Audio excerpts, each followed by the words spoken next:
There is a moment, suspended in the memory of everyone who was in that gym, when the entire world seemed to hold its breath. No sneakers squeaking, no balls bouncing, no voices, just silence. The kind that descends when something impossible has just happened, when a force of nature has been stopped in its tracks, and no one in the room quite believes what they witnessed. Michael Jordan, the greatest basketball player who ever lived, was standing at the edge of the court, jaw tight, eyes burning, and Phil Jackson, calm as a man reading a newspaper on a Sunday morning, had just pointed toward the locker room and told him to get out. This is the story of that moment.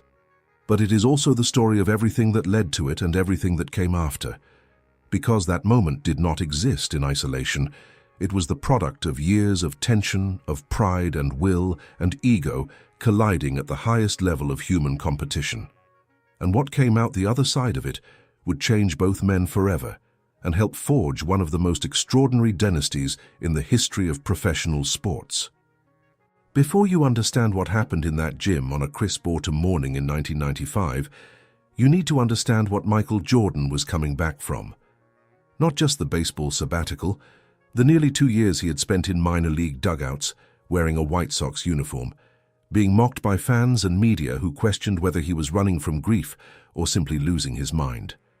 You need to understand the humiliation of the 1995 playoff loss to the Orlando Magic, a series in which Jordan, rusty, not yet fully himself, had been unable to drag the Bulls past a younger, hungrier team led by a 23-year-old named Shaquille O'Neal.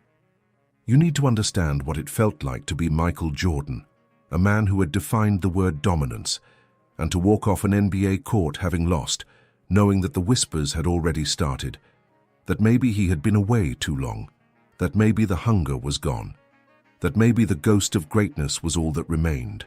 Michael Jordan did not accept those whispers. He buried them. He spent the summer of 1995 training with a ferocity that bordered on obsession, putting his body through workouts that his trainers would later describe as almost frightening in their intensity. He wasn't just preparing for a season, he was preparing for a war. And when training camp opened for the 1995-96 Chicago Bulls, Michael Jordan walked through those doors like a man who had unfinished business with the universe. But something else had happened. During the months Jordan was finding himself again. Phil Jackson had been quietly building something. The triangle offense, the complex and beautiful system that Tex Winter had spent decades refining, had been installed in Chicago for years, but it had never been fully trusted, not in the deepest sense. Jordan would play within it, then abandon it when his instincts screamed at him to take over. The other players would wait for a sign from Michael, a nod, a look before committing fully to the scheme. There was always a tension at the center of the Bulls, a fault line running between the team's philosophical identity and the raw gravitational pull of the best player on the planet. Phil Jackson understood this fault line better than anyone. He had been studying it, mapping it, thinking about it in the quiet hours after practice, in the meditation sessions he kept up religiously, in the books he gave his players, books on Zen philosophy and Native American spirituality, and the psychology of peak performance that his players sometimes rolled their eyes at and sometimes in private found themselves reading past midnight. Jackson was not simply a basketball coach. He was something stranger and more interesting than that. He was a man who believed that the highest form of athletic competition was also a spiritual practice, that a team that learned to function as a single organism could reach levels of performance that no collection of individuals could match. He had grown up in a strict Pentecostal household in North Dakota, and that upbringing had instilled in him something that his later turn toward Eastern philosophy only deepened. The conviction that discipline without surrender was incomplete. You had to be willing to let go, even and especially fine of the things you were best at.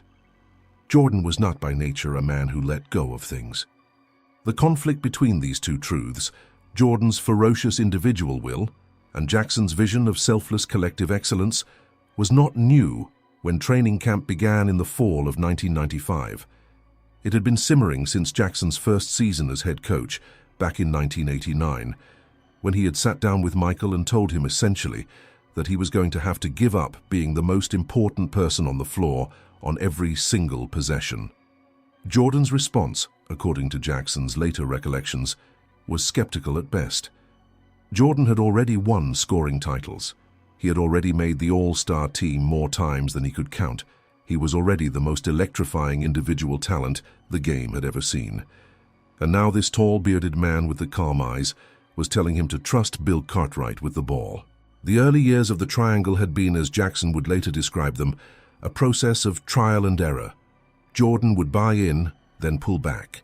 He would move within the system for stretches, then the competitive fire would overwhelm him and he would take over, his talent so profound that it usually worked anyway, but the collective machinery would stutter. Jackson watched all of this with the patience of someone who understood that you could not rush transformation. He never yelled. He rarely raised his voice. He used film sessions, choosing clips from movies or documentaries that he felt spoke to something the team needed to hear. He burned sage in the locker room. He talked about oneness. He gave players books. He waited. By the time the Bulls won their first championship in 1991, something had shifted. Not completely. Jordan would never fully subordinate his instincts to any system, but enough. The triangle had taken hold. John Paxson had hit clutch shots against the Los Angeles Lakers in the finals, not because Jordan had forced the ball to him, but because the system had created the opening, and Paxson had trusted it. The Bulls had won 3 consecutive championships, in 1991, 1992, and 1993, and in the aftermath of that dynasty's first chapter, even Jordan had to concede that something real had been built in Chicago. Something that was bigger than any one player. But then Jordan had retired, and the Bulls had kept winning, 55 games in the 1993-94 season without their greatest player, a tribute to the system and to Scottie Pippen's emergence as one of the most complete players in the league. And then Jordan had come back, partway through the 1994-95 season, rusty and searching, and the Orlando Magic had knocked them out in the playoffs, and now it was October of 1995, and the world was about to find out what a fully prepared, fully motivated, fully unleashed Michael Jordan looked like inside a team that had also grown, that had added Dennis Rodman and his rebounding and his chaos and his strange energy, that had Steve Kerr and his shooting and his unflappable calm, that had Ron Harper and his defense and his veteran poise. Training camp was not supposed to be a defining moment. Training camp was supposed to be preparation, but what happened in that gym in the fall of 1995 would become one of the most talked about incidents in the history of the Chicago Bulls. An incident that would be replayed in locker rooms and coaching offices for decades, an incident that would force both Michael Jordan and Phil Jackson to confront something essential about who they were and what they were building together. Here is how it started. Phil Jackson, as he often did during training camp scrimmages, had arranged the teams and was calling fouls, and on this particular day he had put Steve Kerr on Michael Jordan.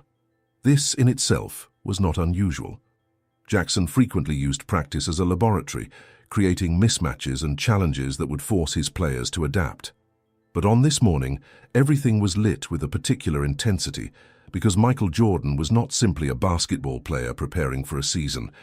He was a force of nature that had been coiled for months, a man who had come back from the wilderness of doubt and embarrassment with something to prove, not just to the world, but to himself. Jordan was scoring. Of course he was scoring. He was Michael Jordan, and Steve Kerr was, by his own cheerful admission, not built to guard elite NBA players one-on-one. But as the scrimmage progressed, something in Jordan began to tighten. Phil Jackson was calling fouls. Not flagrant fouls, not the kind of contact that stops play, but what Jordan would later describe as ticky-tack fouls, the small nudges and body checks that are part of everyday physical basketball, but that Jackson, perhaps sensing the temperature rising, was blowing the whistle on. From Jordan's perspective, this was exactly wrong.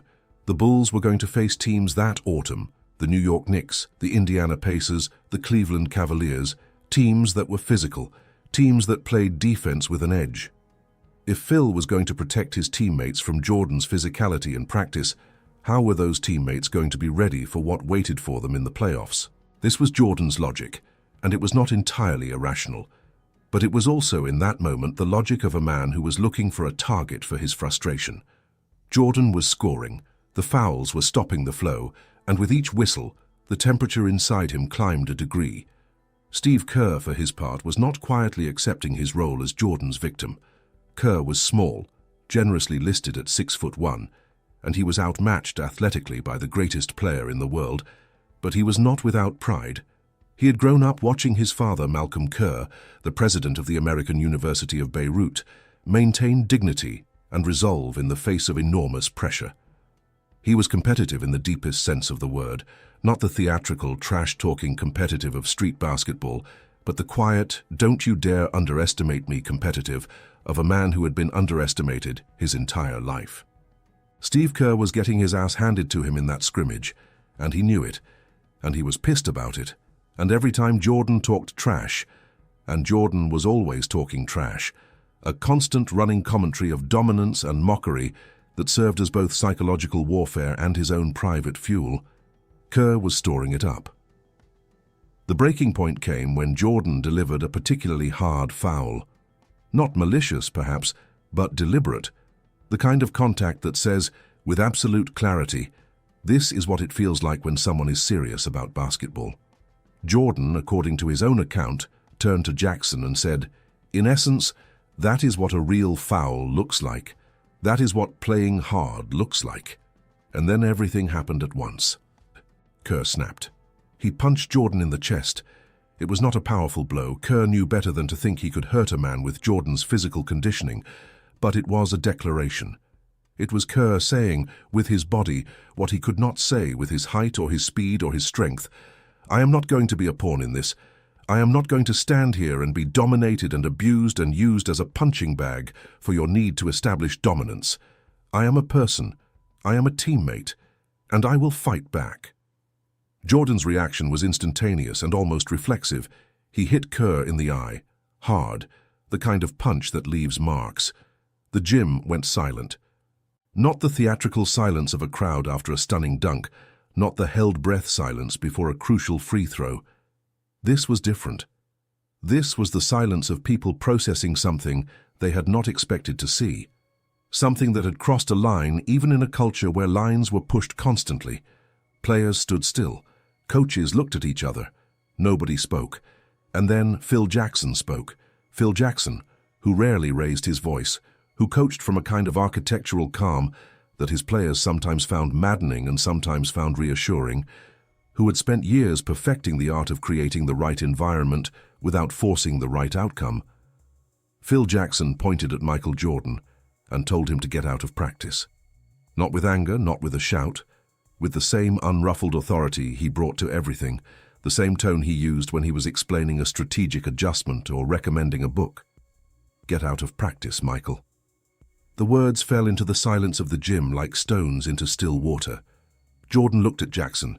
For a moment, and witnesses who were present would later describe this moment in almost reverential terms, nobody was sure what was going to happen. Michael Jordan had never been a man who accepted being told what to do easily. He had spent his entire career testing the authority of coaches, of management, of teammates, of anyone who tried to put limits on what he could or could not do. He had pushed back against Phil Jackson on the triangle offense. He had argued about rotations and plays and lineup decisions. He was not a player who walked quietly to the sideline, but he walked to the sideline.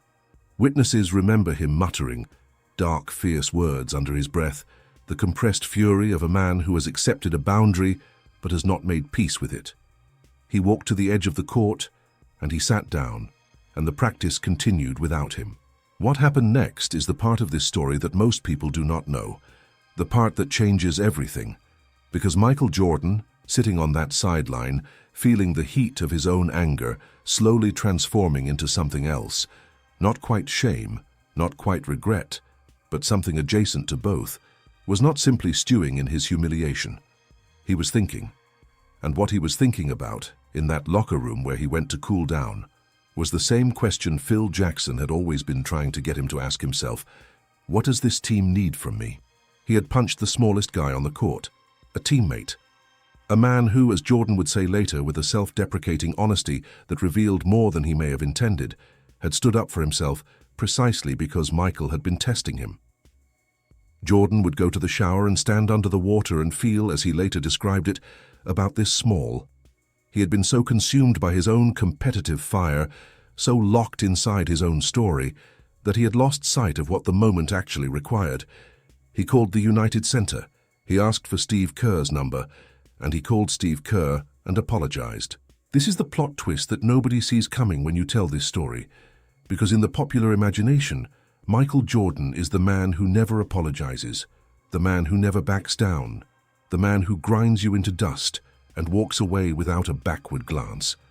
The Last Dance documentary captured something of this, the way Jordan's competitive drive could become a kind of force of nature that swept aside everything in its path, including compassion, including decency, including the basic recognition that the people around him were human beings rather than obstacles or instruments, that Jordan was real, that Jordan existed.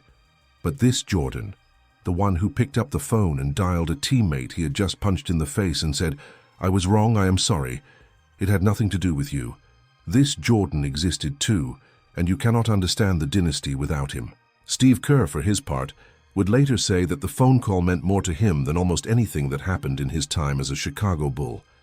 Not because he needed Jordan's approval, Kerr was never a man who needed anyone's approval, but because the call told him something about Jordan that he had suspected, but not yet confirmed. That beneath the armor of competitive ferocity, beneath the psychological warfare and the trash talk and the punishing standards, there was a man who cared about getting it right. A man who, when he crossed the line, recognized it. A man capable of humility. The relationship between Jordan and Kerr transformed after that day. What had been edgy and uncomfortable became something else. Trust, genuine trust, the kind that can only be built through conflict survived together. Kerr would tell reporters years later that standing up to Jordan in that practice was the best thing he had ever done. Jordan would say that Kerr earned his respect in those moments, that he was not willing to be a pawn, and that recognition changed how Jordan saw him and how he treated him. Within the structure of Phil Jackson's triangle, Kerr would become one of the most important players on the team, not for his athleticism or his physical tools, but for his shooting, his basketball intelligence, and the specific kind of trust that Jordan placed in him when it mattered most. 2 years after that fight, in the 1997 NBA Finals against the Utah Jazz, Michael Jordan would get the ball at the top of the key in a crucial moment of Game 6 and see John Stockton dropping off to protect against the drive. Jordan, remembering a play from the previous year when Stockton had stolen the ball from him in almost identical circumstances, would kick the ball out to Steve Kerr. Kerr, alone on the wing, would drain a 17-foot jumper. The Bulls would win the championship, and Jordan would run to Kerr and embrace him with a joy that was about so much more than basketball. It was about the long road they had traveled together, from the gym where a punch had been thrown and a man had been sent to the sideline, to this moment of pure shared triumph. But we are getting ahead of ourselves. Because the story of Phil Jackson throwing Michael Jordan out of practice is not just the story of one incident. It is the story of a coaching philosophy so unusual, so unconventional, so genuinely strange in the context of professional sports that it should not have worked. Phil Jackson burned sage. He gave players books about Zen Buddhism. He talked about oneness and the void. He installed an offense that required every player on the court to think like a system rather than an individual. He coached from a chair mostly, with a stillness that looked to outsiders like detachment, but was in fact the opposite. It was total, unflinching attention. The attention of someone who had learned to watch without interference, to guide without controlling, to lead without dominating. When Jackson had first arrived in Chicago as head coach in 1989, the team had been running what he would later describe as an archangel offense, a system that was essentially a sophisticated way of getting the ball to Michael Jordan and then stepping back. Under the previous coach, Doug Collins, who had refused to even consider Tex Winter's triangle, the Bulls had built everything around Jordan's scoring, and Jordan scored 37, 38, 40 points a game, numbers that seemed impossible, numbers that made headlines and sold tickets and built a global brand. But the team kept losing in the playoffs, kept running into walls, kept failing when the games mattered most. The Detroit Pistons, with their deliberately brutal defensive strategy, the Jordan rules, which essentially gave their players permission to foul Jordan as hard as possible on any drive, had turned Jordan's individual brilliance into a liability. They could stop one man, even the greatest man who had ever played the game, because that was all the Bulls were asking them to stop. Phil Jackson's answer to this was to change the question. Instead of asking opponents to stop Michael Jordan, he wanted to ask them to stop Michael Jordan and Scottie Pippen and Horace Grant and John Paxson and Bill Cartwright and every other player on the court simultaneously. The triangle offense, in its deepest logic, was not just an offensive system. It was a philosophical statement about the nature of basketball and the nature of teams. No single point of failure. No single player who could be shut down and end your season. Everyone involved, everyone dangerous, everyone part of the organism. Getting Jordan to believe in this had been the great project of Jackson's early years in Chicago. And it had worked. 3 championships, a dynasty, a transformation of the franchise from entertaining but flawed to genuinely great. But the process of getting there had required Jackson to do something that almost no coach in the history of professional sports had been willing to do. He had been willing to challenge Michael Jordan directly, not just suggest, not just hint, not just manage around the edges of Jordan's ego. Challenge him, hold the line. And that line had been drawn most clearly on the day he threw Jordan out of practice. It is worth pausing here to consider what that moment required from Jackson. Michael Jordan was not just the best basketball player in the world. He was the most important economic asset in the history of the Chicago Bulls. He was the face of a global brand, a man whose endorsements were generating hundreds of millions of dollars, a player whose presence in the lineup affected everything from ticket sales to television ratings to the mood in the front office. Coaches had been fired for less than crossing Michael Jordan. Management had been embarrassed. Teammates had been traded.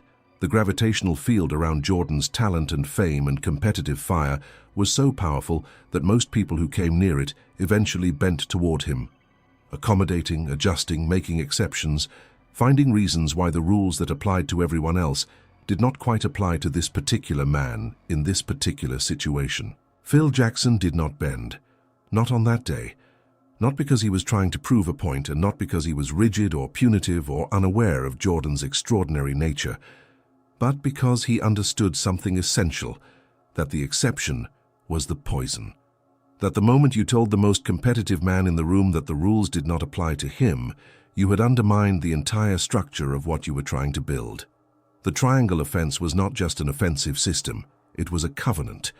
It asked every player to subordinate their individual ego to the collective good, to trust the process, to believe that the system would create better outcomes than individual brilliance alone. If Jordan was exempt from that covenant, if Jordan could punch a teammate and stay on the court, if Jordan's fire was allowed to burn without consequence, then the covenant was meaningless. And if the covenant was meaningless, the dynasty was impossible. Jackson pointed at the door.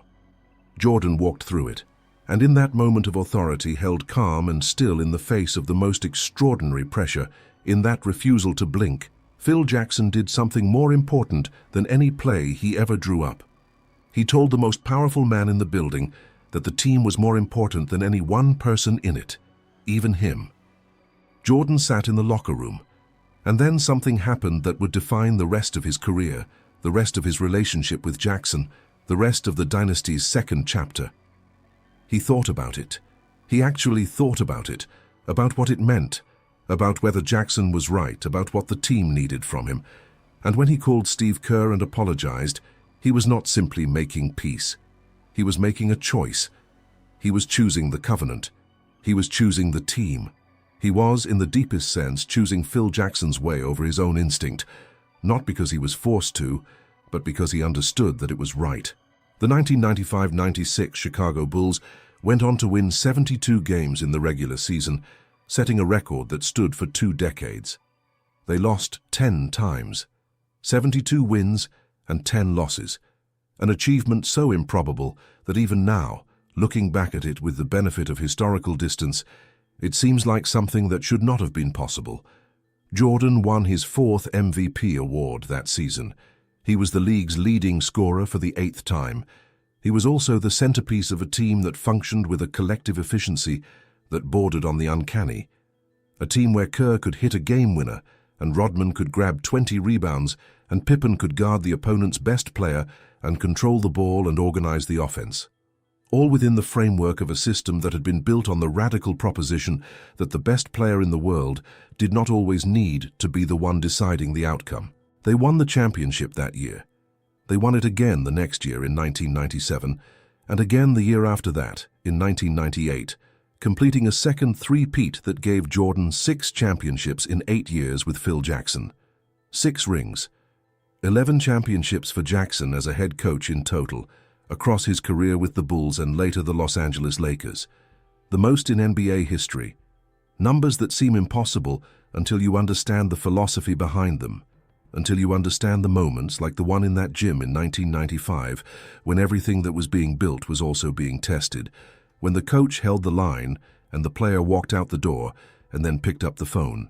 There is something in this story for everyone who has ever been told no, everyone who has ever been sent to the sideline by a coach, a boss, a teacher, a circumstance, and sat in the cold aftermath of it, wondering whether the fire inside them was an asset or a liability. Michael Jordan sat in that locker room and felt small, the greatest player in the world, and he felt small. And what he did with that feeling, the call he made, the choice he made, is the part of the story that does not get told enough. Because the popular mythology of Jordan tends to emphasize the supernatural and the punishing and the relentless. The competitive drive, the refusal to accept defeat, the famous and documented habit of manufacturing slights and grievances to fuel his motivation. All of that was real. All of that was part of what made him the greatest. But the other part, the part that could sit in a locker room feeling small and then pick up the phone and say I was wrong, that was also part of what made him the greatest. The ability to receive feedback, even when it came in the form of being thrown out of practice. The ability to look at a moment of failure or excess and find in it not just humiliation, but information. That ability, which is rarer than talent and harder to develop than skill, was as important to the dynasty as Jordan's athleticism or his competitive fire. Phil Jackson understood this. He understood it because he had thought deeply about the nature of ego and the nature of excellence and the relationship between them in ways that most coaches, focused on X's and O's and win-loss records, never quite got around to. Ego was not the enemy of excellence. It was, in fact, the engine of it. Jordan's hunger, his refusal to accept anything less than perfection, his almost pathological need to win. These were not problems to be solved. They were gifts. The question was whether you could channel them, whether you could create a structure that let those gifts operate at their fullest, without burning everything around them to the ground. The triangle offense was part of that structure. The books were part of it. The sage was part of it. The sitting still in the chair while everyone else paced was part of it. And throwing Michael Jordan out of practice was part of it too. The moment when the coach said with absolute clarity that even the greatest talent in the world operates within a context, and that context has rules, and those rules apply to everyone.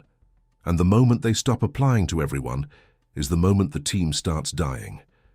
Jordan walked out that door and the gym fell silent. But what grew in that silence, what took root and spread over the years that followed, was something extraordinary. A team that trusted each other, a system that worked, a dynasty that nobody expected and everybody feared. 6 championships, 11 overall, a record that still stands. Steve Kerr has been the head coach of the Golden State Warriors since 2014. He has won multiple championships of his own, and he has spoken many times about that day in training camp, about the fight, about the black eye, about the phone call. He says it was the best thing he ever did. He says it changed his relationship with Jordan forever. He says it was almost a necessary step in their relationship, in a weird way. He says from that point on, their trust was different, better, deeper. Think about that for a moment. The best thing Steve Kerr ever did was stand up to Michael Jordan and take a punch in the eye for it. The phone call was the best thing Jordan did that day, and Phil Jackson pointing at the door, that might have been the most important thing of all, because without it, the apology never happens. Without the apology, the trust between Jordan and Kerr never transforms into what it becomes. Without that trust, Kerr is not the one Jordan looks for in the 1997 finals. Without that shot, the championship story of those Bulls is written differently. Think about the people in your own life who have told you to sit down. The teachers who have given you a grade you did not expect. The bosses who have pushed back against your certainty. The coaches who have benched you when you thought you deserved to play. In the moment, it feels like obstruction, like they do not understand you or appreciate you or see what you are capable of.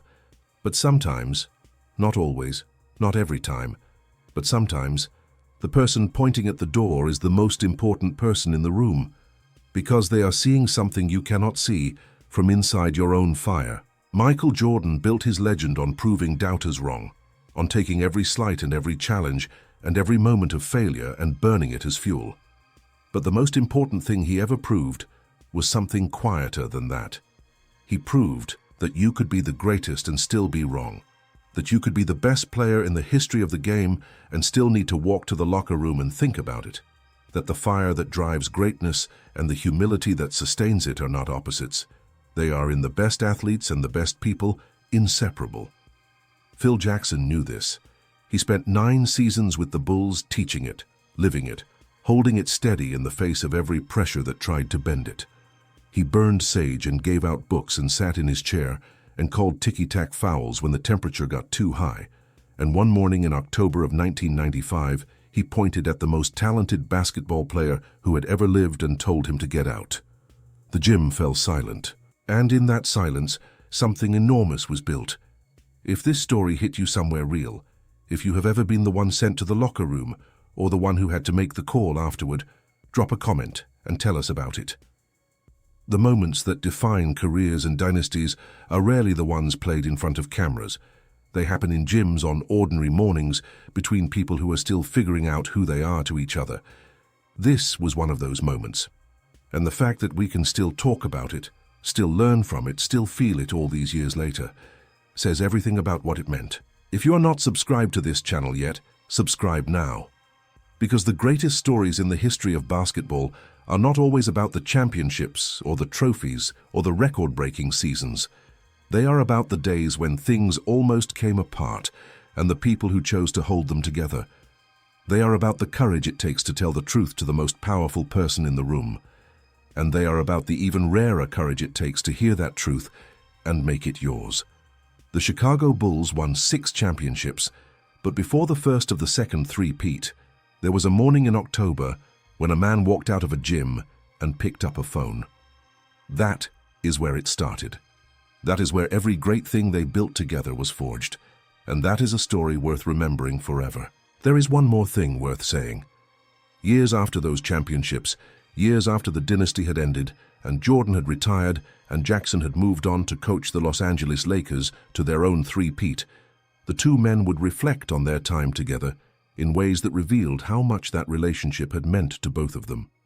Jordan would say that Jackson was the main reason the Bulls did so well, that what Jackson created, the atmosphere, the environment, the sense of purpose and collective identity, was what allowed the talent on that team to become something greater than the sum of its parts.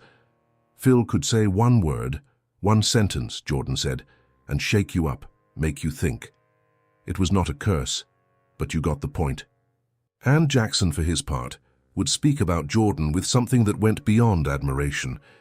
He would speak about the responsibility that came with coaching a talent like Jordan's, the obligation to protect it, to channel it, to refuse to let it burn itself out on the wrong things, to hold the line even when holding the line was the hardest thing you could do.